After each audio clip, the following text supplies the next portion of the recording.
Press conference का मुख्य मुद्दा यह है कि हम लोगों ने यहाँ जो उम्मीदवार कैंडिडेट दिल्ली में खड़े किए हैं, तो एक तो हम लोगों को, क्योंकि किसी भी दल, किसी भी संगठन, किसी भी दल या राजनीतिक पार्टी का एक चेहरा होता है मुख्यमंत्री उम्मीदवार का, तो उसके लिए हमने प्रेस कॉन्फ्रेंस आयोजित की है। दूसरा, हमारी सभी विधानसभाओं में जो कैंडिडेट चुनाव लड़ रहे हैं, इसी विधानसभा में जो बराबर में मेरे बैठे हैं एडवोकेट डिबलू सिंह मुंडन, एडवोकेट जो इंकलाब विकास दल के सिंबल पे पीडीएमएम गठबंधन का हिस्सा है, इंकलाब विकास दल, उसके सिंबल पे चुनाव लड़ रहे हैं। तो इनका को भी इसलिए इस प्रेस कॉन्फ्रेंस में मौजूद रखा गया है कि ताकि यहाँ की जो जनमानस है, आपके द्वारा, जो टीवी चैनल के द्वारा आपके लोगों पे अधिक से अधिक आपके माध्यम से इनकी आवाज़ और बात जा सके, क्योंकि चुनाव का अब समय ज़्यादा नहीं रहा है, वोटिंग का बहुत कम समय है। तो इसलिए यहाँ हम लोगों ने ये प्रेस कॉन्फ्रेंस आयोजित की है। इसमें हमारे साथ में शाहिद भैया और इंकलाब विकास दल के राष्ट्रीय अध्यक्ष नाथू सिंह गुजर बैठे हुए हैं, और जो सतीश चंद्र बंजारा जी, इलियास खान जी झारखंड से आए हुए हैं, वो भी इसमें चूँकि चुनाव प्रचार में आए हैं, शीशपाल शर्मा जी, श्री शर्मा जी, हाँ, आज़ाद जी, गब्बर सिंह कपासिया जी, और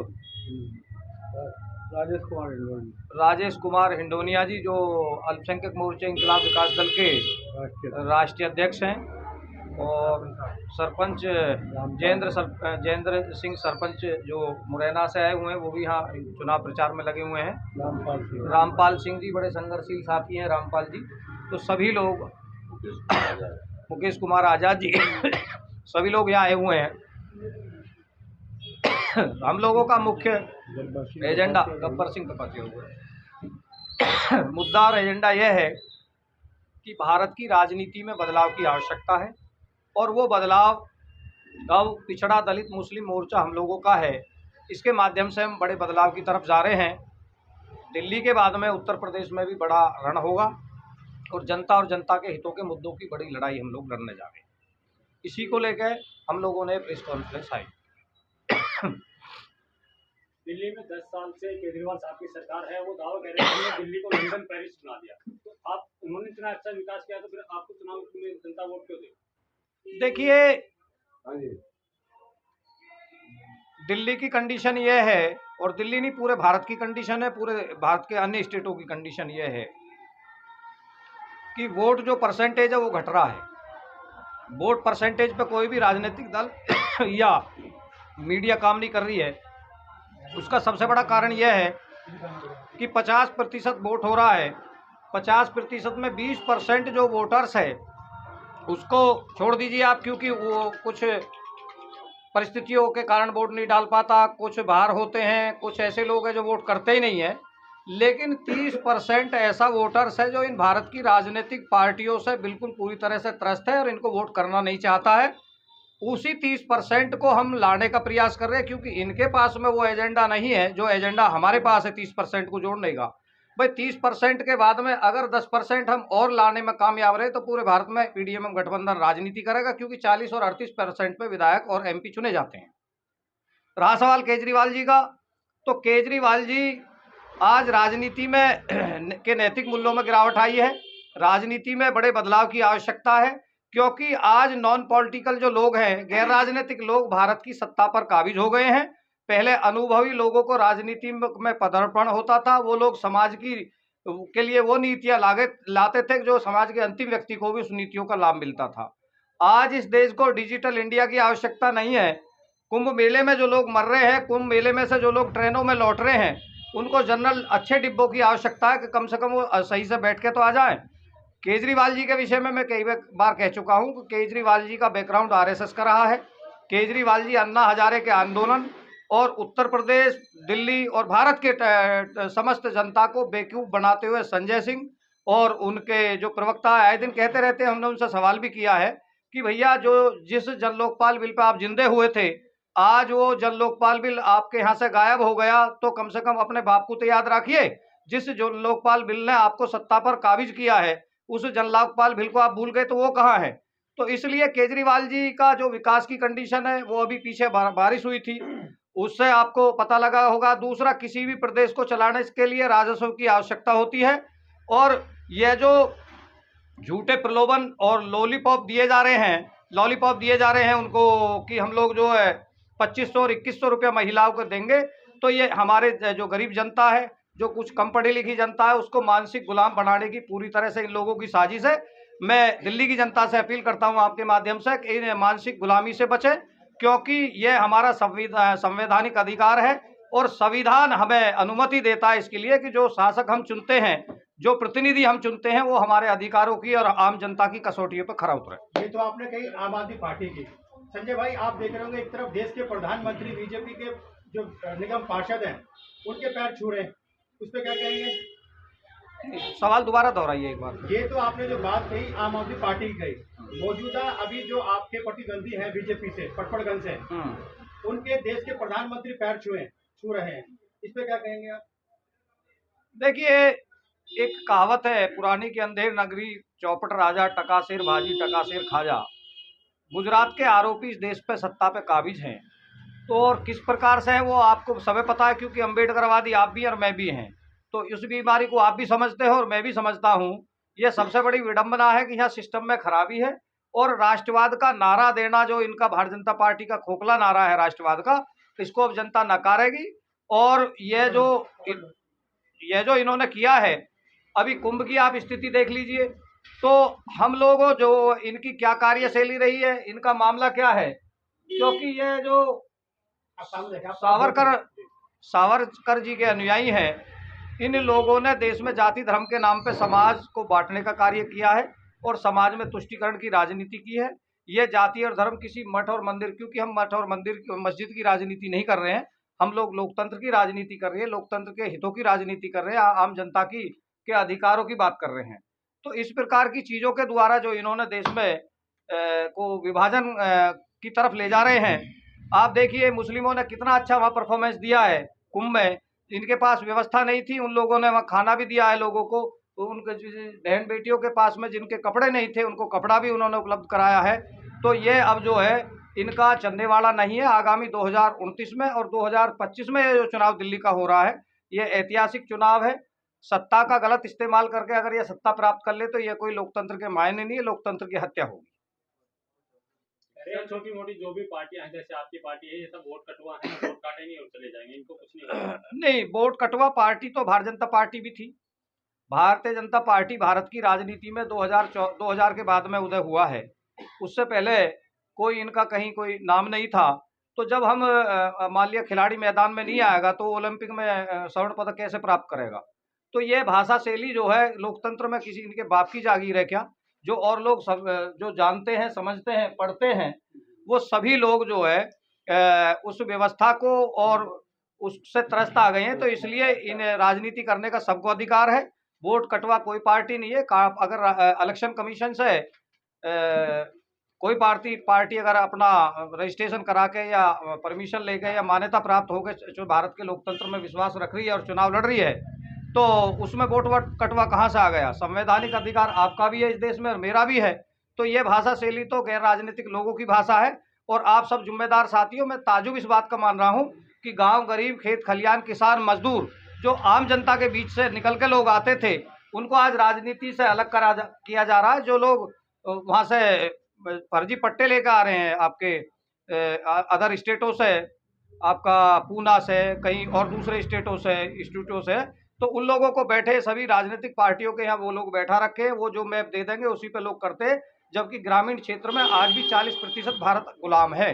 तो इस प्रकार की मानसिकता को हम लोग दिल्ली में, हम लोगों का ऐसा कोई मामला नहीं है हम किसी पार्टी के या किसी एजेंडे पे काम कर रहे हैं। हम तो आम जनता के हितों के लिए भारत की राजनीति में पीडीएमएम गठबंधन का उदय करना चाहते हैं और उसी के माध्यम से एक बड़ा विकल्प देना चाहते हैं, ताकि अब से पहले देश में हुआ भी है, अब से पहले देश में कांग्रेस के अलावा जितने भी दलों का उदय हुआ, भले चाहे वो जनता दल रहा हो, भले चाहे वो समाजवादी जनता पार्टी रही हो, भले चाहे बहुजन समाज पार्टी और समाजवादी पार्टी रहे हों, तो 93 के इलेक्शन में जब ये चुनाव लड़े थे उत्तर प्रदेश में, तो उस समय पे जो बड़े दल थे इनसे, समाजवादी पार्टी और बहुजन समाज पार्टी से, तो वो भी यही कहते होंगे कि वोट कटवा पार्टियां हैं। वोट कटवा कोई पार्टी नहीं है, पार्टी अपने अधिकार के लिए चुनाव लड़ रही है, अपनी राजनीति की तिलांजलि पार्टी क्यों देंगी इन लोगों के लिए। तो इस प्रकार की जो भाषा है वो गैर राजनीतिक भाषा है। वोट कटवा कोई नहीं है, लोकतंत्र में सभी लोगों का अधिकार है और सब लोग समतंत्र है, चुनाव लड़ना चाहिए सभी को। चुनावी माहौल चल रहा है, हर पार्टी जो है अपना मैनिफेस्टो रखती है, अपने वायदे रखती है। आपका क्या वायदा है, आपका क्या मैनिफेस्टो है? हमारा मैनिफेस्टो ये है, क्योंकि बहुत ज़्यादा बड़ा हमारा मैनिफेस्टो इनकी तरह नहीं है। हमारा मैनिफेस्टो है शिक्षा, चिकित्सा और रोजगार। अगर हम लोगों को दिल्ली की जनता जनमत देती है और जो हमारे लोग चुनाव लड़ रहे हैं वो जीत के आते हैं, तो निश्चित तौर से हम जो है इन चीज़ों पे काम करेंगे, क्योंकि सबसे आवश्यक चीज़ है रोजगार। अगर आपकी आर्थिक स्थिति सही है तो आपका परिवार का संचालन भी बहुत अच्छे तरीक़ा से आगे चल के होगा। अगर आर्थिक स्थिति गड़बड़ आ गई और आप राशन के ऊपर बैठे रहे, सरकार कभी भी अपनी पॉलिसी बदल सकती है। वो पेंशन या तनख्वाह 2100 और 3100 जो देंगे इन्हें का वादा कर रहे हैं, वो इनमें मानसिकता चेंज हो गई। जैसे 15 लाख रुपए का वादा इन्होंने देश की जनता से किया था कि हम 15 लाख रुपए सबके खातों में भेजेंगे। इसी प्रकार से मध्य प्रदेश में जो आज वर्तमान में कृषि मंत्री जी हैं, उन्होंने लाडली बहन योजना चालू की। तो ये हो क्या रहा है? आखिरकार आप लोगों से भी मैं अनुरोध करता हूँ, 28 साल का राजनीतिक अनुभव है मेरा, विभिन्न राजनीतिक दलों और संवैधानिक पदों पर रहा हूँ, कि आप लोग भी ऐसी विचारधारा और मानसिकताओं का पूरी तरह खंडन करें। देश को बर्बाद और तबाह करने वाली कंडीशन है। केजरीवाल की 10 से 12 साल की जो अभी सरकार चली है, इसमें आपको क्या कमी लगी जो आपको मैदान में आना पड़ा? नहीं, मैदान में तो हम लोग बहुत पहले से हैं। केजरीवाल जी दिल्ली की में जो हाँ, दिल्ली में केजरीवाल जी की जो कमी है, वो सबसे बड़ी कमी है कि पिछड़ा दलित और मुसलमानों को राजनीतिक सम्मान जो उनको देना चाहिए था वो नहीं दिया है।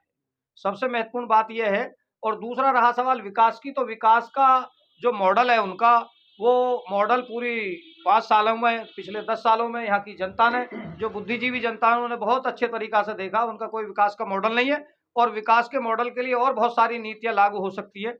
ये जो बॉर्डर का इलाका है, यहाँ बहुत सारे कुटीर उद्योगों की स्थापना भी हो सकती है।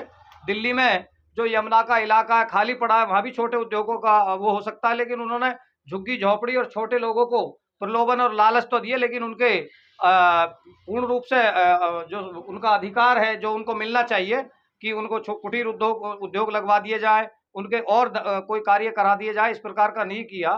तो ये मैं समझता हूँ कि देश का और प्रदेश का जो सत्ता पे बैठा हुआ व्यक्ति होता है वो राजा होता है, क्योंकि सब टोटल चीज़ें उनके हाथ में होती हैं। अब उनके हाथ में जब सब चीज़ें हैं, पैसा है, राजस्व जो प्रदेश सरकार से उत्तर यहाँ की जो जनता टैक्स दे रही है, यहाँ की जनता जो जीएसटी दे रही है, हालांकि हो सकता है जीएसटी सेंटर में जाती हो, लेकिन जो यहाँ की जनता का लोकल जो उसमें पैसा जा रहा है वो तो इन्हीं के पास जा रहा है। तो उसका अधिकार नहीं है। इस प्रकार से आप पानी की तरह बहाओगे। जनता भावुक है, जनता की भावनात्मक विचारधारा के साथ में खिलवाड़ ये लोग कर रहे हैं। अगर विकास का कोई मॉडल होता तो आज ये दिल्ली में इस प्रकार की कंडीशन नहीं होती। मैं समझता हूं कि अब की बार दिल्ली में बहुत खराब स्थिति भी आम आदमी पार्टी की होने जा रही है। मेरा नाम एडवोकेट डिब्रू सिंह मुंडन है और मैं पटपड़गंज विधानसभा जो 57 नंबर है उससे उम्मीदवार हूँ और मैं कड़कड़ डुमा कोर्ट में प्रैक्टिस करता हूँ। तो मेरा कहने का जो सबसे बड़ा तात्पर्य है, और अब उससे पहले एक बात और कहना चाहता हूँ कि आपका बहुत बहुत धन्यवाद जो पत्रकार बंधु हैं, क्योंकि आप जो लोकतंत्र का तीसरा स्तंभ है, आपके बिना जो आम जनता की आवाज़ है वो नहीं पहुंचाई जा सकती। हाँ, चलो कंटिन्यू चलो। तो आपके माध्यम से मैं अपनी पटपड़गंज की जो हमारी जनता है और भोली भाली जनता उसको बताना चाहता हूँ कि अब दिल्ली में बदलाव चाह रही है जनता, और दिल्ली में बदलाव आना भी चाहिए, क्योंकि जो पार्टी ये भ्रष्टाचार खत्म करना आई थी वो भ्रष्टाचार के जो बेट चढ़ गई, और दिल्ली में चारों तरफ कूड़े के ढेर हैं और घरों के सामने कूड़े के ढेर लगे हुए हैं, और दिल्ली में तीन इतने बड़े कूड़े के ढेर हैं कि वो जो पिछली सरकारें आई हैं वो ढेर वहीं पर लगा चली गई। ये सबसे पहले गाजीपुर का ढेर है और ओखला वाला ढेर है एक लगा हुआ, जो मलबे का ढेर लगा पड़ा कूड़े का, और ये आज़ादपुर मंडी के पास में एक। तो मैं जो हमारी पटपड़गंज की विधानसभा की जो जनता है उससे अपील करता हूँ कि मेरा 9वें नंबर का बटन है जो ईवीएम में दिया गया है, और मेरा छड़ी का निशान है, तो उस पर ही मुझे वोट करें। और दूसरी बात कि जो हमारा पीडीएम गठबंधन है और इंकलाब विकास दल पार्टी जो मुझे समर्थन कर रही है, मैं इनका हार्दिक बहुत बहुत धन्यवाद करता हूं। और दूसरी बात कि हमारे गठबंधन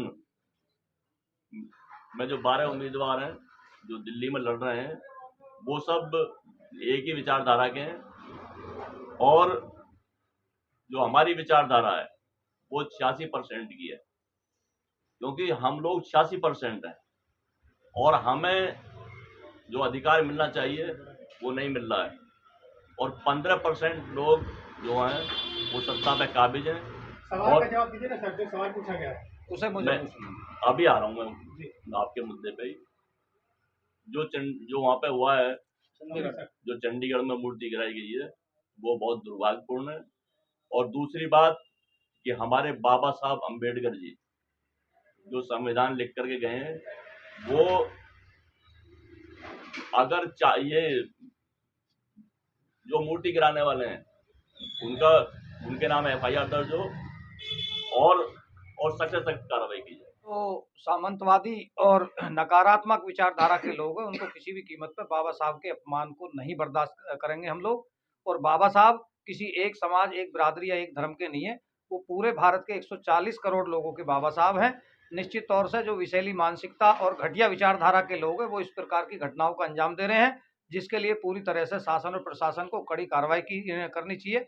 मैं पीडीएम गठबंधन का प्रमुख होने के नाते, भारत बचाओ संविधान बचाओ आंदोलन का राष्ट्रीय अध्यक्ष होने के नाते इस घटना की कड़े शब्दों में आपके माध्यम से निंदा करता हूं।